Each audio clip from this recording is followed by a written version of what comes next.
Chairman Tehreek Insaf Imran Khan ہمیشہ سے تعلیم اور صحت کے شعبے میں ترقی کی بات کرتے آئے ہیں۔ اب تحریک انصاف کی فتح کے بعد برطانیہ نے تعلیم کے شعبے میں عمران خان کو ایسی مدد کی پیشکش کر دی کہ سن کر تمام پاکستانی خوش ہو جائیں گے۔ ایکسپریس ٹریبیون کے مطابق تحریک انصاف کی عام انتخابات میں فتح کے بعد برطانوی ہائی کمشنر تھامس ڈریو نے عمران خان سے بنی گالہ میں ملاقات کی اور انہیں پیشکش کی کہ برطانیہ 2 کروڑ 20 لاکھ بچوں کو اسکولوں میں بھیجنے کے لیے نئی پاکستانی حکومت کی مدد کو تیار ہیں۔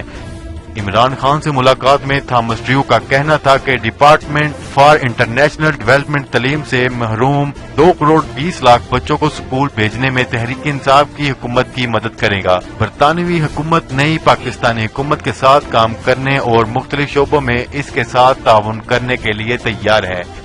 اس موقع پر عمران خان کا کہنا تھا کہ پاکستان اور برطانیہ کے تعلقات انتہائی اہمیت کے حامل ہیں کیونکہ برطانیہ میں پاکستانی شہری بڑی تعداد میں آباد ہیں۔